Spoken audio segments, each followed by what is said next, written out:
This is important right now because you hear this taught a lot. It's taught across colleges. It's taught on campus, and it's taught in the media. It's taught in the entertainment industry.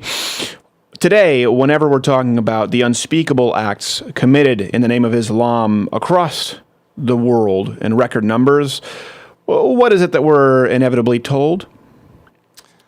But the Crusades. All right, don't ever use that voice again. But the Crusades. As a matter of fact, it's so commonly used. Here's a montage.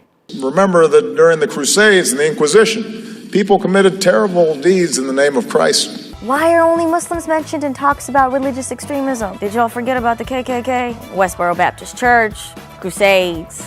We all have the bad seeds in the family. Why? The Muslims didn't go up from Jerusalem and march up to Europe to attack Christendom. No, the Christians marched down to Jerusalem to attack the Muslims. The Crusades and the Inquisition. He went to the big ones, the ones where it's like everybody agrees. Woo, that was f***ed up, wasn't it? And a lot of you probably believe that too, so it is time to get your paper plates, knife, and fork ready because we're about to have a sacred cow cook-out.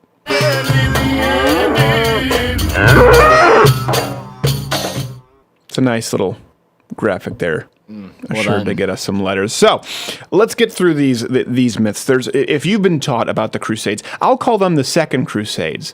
The retaliatory Crusades, I'll explain in a minute because it's important, that they were unprovoked, that it was just Christians running across the globe with pointy hats and swords, killing any and all Muslims they could find, innocent or not, simply because they didn't like their brownness.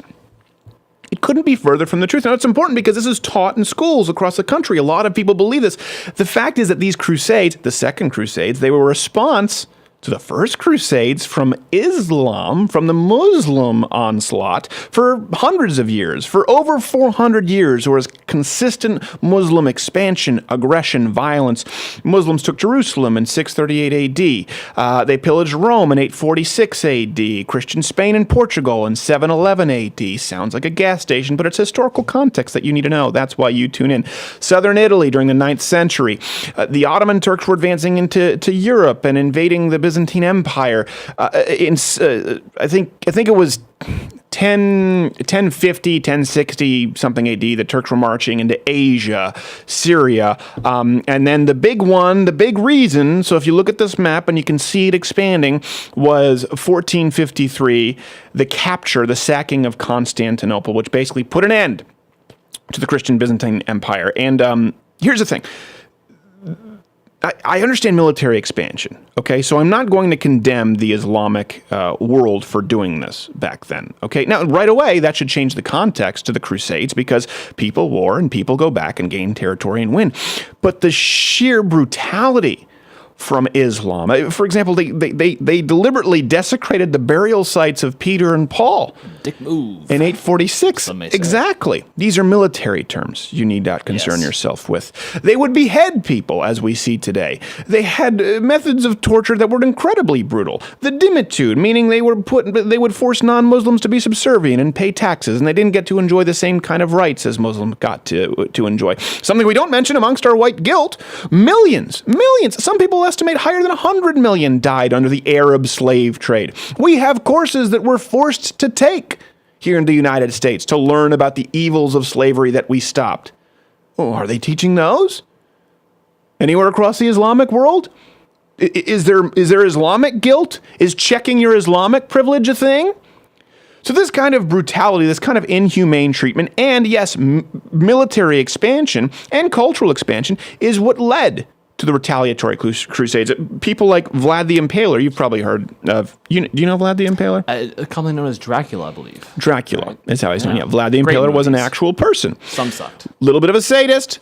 I'll give that to you. Vlad the Impaler became really brutal precisely because he was a prisoner and saw the inhumane treatment, saw the brutality from the Islamic Empire. That's why he's seen as a folk hero to some. Now, I would say he went a little too far the other direction with impaling people and allegedly drinking blood. He found the line. But it's good for him. He found it. You find it and then you dance back. That's what you have to do. They heard the message loud and clear. It's true. He was one of the few people who fought them off. He was using Verizon back then while everyone else was on Sprint. They got the message. He was ahead of his time. Vlad incurred no roaming charges. Like that. I do. So all of this is what led to the Pope putting forward the idea of a Christian crusade for the first time that kind of gave license to killing people who weren't Christians because they were facing the extinction, potentially, what they thought of their culture, of their way of life, to who they saw to be barbarians at that point. And it's important to remember that the Crusades, the retaliatory Crusades from the Christians at that time, met the criteria of the just war clause. They were thought of as an act of love in response to Muslim aggression. Historically, they met the criteria that was necessary. So that's a big myth that we know. Another one that we hear a lot, and that context matters, is that the Crusades are some sort of a source of modern Muslim aggression or angst toward the West. There are terms out there, often parroted by, of course, the Young Turks, Reza Aslan. Did any of you learn this in college where they talked about when Christians took Jerusalem in 1099? I should say, took back Jerusalem. Yeah. Which is really what they wanted to do. They'll teach you when Christians took Jerusalem in 1099. No, when they took back Jerusalem. Kind of like when people talk about the War of 67 when Israel gained territory. They don't talk about how many countries, was it Egypt, Jordan, I'm going to remember the third one, were teaming up to eviscerate them, and Israel just happened to kick their asses and took their land for protection. It's left out. So when Christians took back in 1099, you've heard this term, right? That their siege of Jerusalem, blood. They had blood up to their knees. You might have heard it. It's a term thrown around a lot. Even so much so that Bill Clinton said this after 9/11, mind you. The context matters. In trying to be sympathetic and show his tolerance and how progressive he was to the terrorists and terrorist supporters across the Islamic world, Bill Clinton had this to say: those of us who come from various European lineages. Can you do it in Bill Clinton? Yeah, try that. Are not blameless. Indeed, in the First Crusade, when the Christian soldiers took Jerusalem, they first buried a synagogue with 300 Jews in it. I was going to say that's unnecessarily dark to do it in a Bill Clinton voice. And proceeded to kill Muslim women, Muslim children, at the Temple Mount. I want to get down to the part where he said, the description of the event describes soldiers walking on the Temple Mount, a holy place to Christians, with blood running up to their knees. The common term, he reiterated it. I can tell you that story is still being told today in the Middle East, and we are still paying for it right after 9/11. First off, that's physically impossible for blood to be up to your knees, of course. And by the way, it may sound like we're trying to take something literally that they meant figuratively. No. They will teach this in college literally, and Bill Clinton meant it literally. Steve Weidenkopf pointed out that this is not only physically incapable, but corrected the record regarding the Jerusalem battle. Standard practice at the time dictated that a city that refused to surrender at the sight of a sieging army would suffer any and all consequences of a successful siege. This is why many cities back then agreed to terms before commencement of this siege. It doesn't mean all Muslims did that.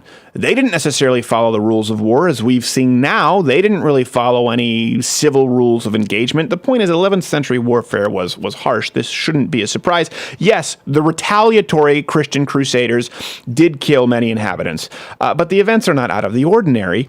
And modern accounts, like Bill Clinton, when they throw it out there, they're used to stir up backlash against the West. They're the ones who are stirring the backlash up against us here in the Western world. They're the ones who are encouraging people in the Islamic world to use it as an excuse, because the Crusades were largely forgotten and they weren't used as justification for ISIS, for Taliban, for take your pick for that rule of the day. And here's something I would like to put forward. You know what? Not only is it understandable now, given this context, that the Crusades occurred, the Crusades were necessary. They had to happen.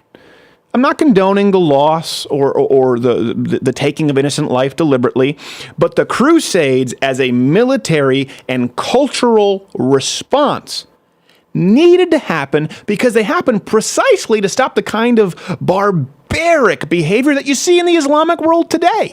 And you saw up until today in any other place where the Islamic empires were able to conquer. Let's talk about the Armenian genocide, where thousands upon thousands of people were killed brutally, including the crucifixion of young girls. Don't tell Cenk. I still don't know how Anna Kasparian sits next to him. Let's just don't talk about it. It only gets him mad. In the 1800s, Sunni Muslims killed over 4,000 mostly civilians in the city of Shia, beheading their king. They still behead in the Islamic world. You've seen these headlines. This still occurs all across the Islamic world. I'm not only talking about ISIS, but in places like Saudi Arabia. In some of these places in the Islamic world that actually have modern technology, you would consider them here in the New World, beheadings occur in soccer stadiums as a warm-up act. We get Beyonce's nipple, they get a head rolling around being kicked for a goal.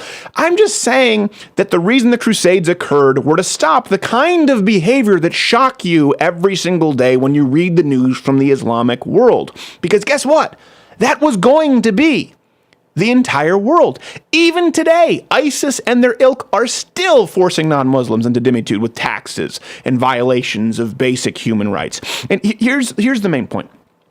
Whenever religious Islam has been given the opportunity to congregate, given a petri dish, in contrast to the rest of the modern world, to the rest of Western civilization, Europe, the United States, the Islamic world, when given the opportunity to civilize, when given more time, doesn't get better, doesn't make progress. It almost always gets worse. It gets worse. And that's what was happening before the Crusades because of the Islamic Crusades, and that would have occurred across the entire world. It's not one of those issues. Leftists like to act, sometimes they'll use this argument, right, that, well, Christians have come a long way if you go back to the Crusades. They were pretty uncivil, and some members of Islam are just in that, it's like that phase for them where they need to get beyond it. No, Christians before the Crusades did become much more civilized, were advancing into the New World, then because of Islamic onslaught and behavior, they had to get down in the dirt. The Crusades occurred, and they continued to make progress. By contrast, anywhere in the Islamic world where what they expanded into with their Crusades has been allowed to continue, it has gotten worse and darker. And if you're a progressive and you feel the need to appease it,